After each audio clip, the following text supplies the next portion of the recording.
দুইটা ইম্পর্টেন্ট বিষয় নিয়ে আমাদের কথা বলার আছে। প্রথম বিষয়টা হচ্ছে, আমরা ইতিমধ্যে খবর পেয়েছি যে বাংলাদেশের প্রায় 15টি ব্রিজে যে টোল দেওয়ার যে ব্যবস্থাটি, এইটি বন্ধ করে দেওয়া হয়েছে স্টুডেন্টদের কথা বলে।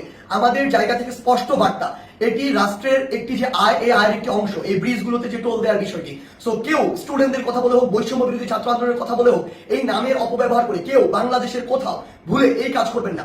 প্রত্যেকটি ব্রিজে টোল দিবে, এমনকি বৈষম্য বিরোধী ছাত্র আন্দোলনের ব্যানারে কোনো যদি ত্রাণের ট্রাকও বাংলাদেশের যে কোনো জায়গায় যায়, সেই ট্রাকও টোলের টাকাটি দিয়ে তারপরে যাবে। কারণ এই রাষ্ট্রকে যদি আমরা স্টেবল করতে চাই, আমার রাষ্ট্রের যে অর্থনৈতিক অবস্থা সেটিকে স্টেবল করতে হবে। কিন্তু ক্ষমতার অপব্যবহার করার যে নোংরা সংস্কৃতি ছিল এত বছর ধরে, এখন আপনি যদি সামান্য কিছু একটি অস্থিতিশীল অবস্থা দেখে আবার সেই ক্ষমতার অপব্যবহার করেন এবং আপনার কথা মতো কোনো একটি জায়গায় ব্রিজে টোল দেওয়া বন্ধ করে দেন, কিংবা কোনো একটি স্টিকার দেখে পার হয়ে যান, এটিকে আমরা কোনোদিনও সমর্থন করি না। আমাদের জায়গা থেকে স্পষ্ট বার্তা, অবশ্যই প্রত্যেকটি ব্রিজে এই টোল সেটি টোল দিয়ে যেতে হবে। এবং আরেকটি হচ্ছে যেটি, যখন এই ব্রিজে কোনো একটি গাড়ি এভাবে ত্রাণের কথা বলে বা অন্য কোনো প্ল্যাটফর্মের কথা বলে টোল ছাড়া চলে যাচ্ছে, আরো অনেক গাড়ি আসলে টোল ছাড়া এইভাবে ওই গাড়ির সাথে চলে যাচ্ছে।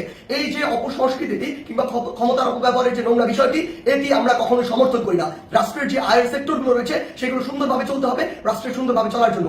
আরেকটি গুরুত্বপূর্ণ বিষয় যেটি আমরা দেখতে পাচ্ছি, বিগত 16 বছরে আওয়ামী লীগ ফ্যাসিস্ট সরকার কি করেছে, তার ক্ষমতার অপব্যবহার করেছে। আওয়ামী লীগ বাদে অন্যান্য যত রাজনৈতিক দল ছিল, ওই রাজনৈতিক দলগুলোকে বিভিন্ন মিথ্যা মামলা দিয়েছে, হয়রানি করেছে, চাঁদাবাজি করেছে, কিংবা তাদেরকে এলাকা ছাড়া করেছে, যেটিকে আমরা কখনোই সমর্থন করি না। বলেই আজকে 16 বছর পরে হলেও ছাত্র জনতার গণঅভ্যুত্থানের মধ্য দিয়ে আওয়ামী লীগের পতন হয়েছে, আওয়ামী লীগ দেশ ছাড়া হয়েছে। কিন্তু আজকে যদি এই গণঅভ্যুত্থানের পরেও আমরা দেখি অন্য কোনো একটি দল বা অন্য কোনো একটি দলের নেতাকর্মীরা ঠিক একই কাজটি করে, তাহলে আপনারা এই আওয়ামী লীগ থেকে কি শিক্ষা নিলেন? একটা জিনিস মনে রাখবেন, আমরা আসলে এই নির্যাতকের পরিবর্তন চাই না, আমরা এই নির্যাতনের যে সিস্টেমটি সেটির পরিবর্তন চাই। আমাদের জায়গা থেকে স্পষ্ট বার্তা, আপনাদের চোখের সামনে স্টিল জ্বলন্ত অনেকগুলো উদাহরণ রয়েছে, সেগুলো থেকে শিক্ষা নিন, না হলে জনগণ আপনাদেরকে আস্থা করে নিক্ষেপ করবে।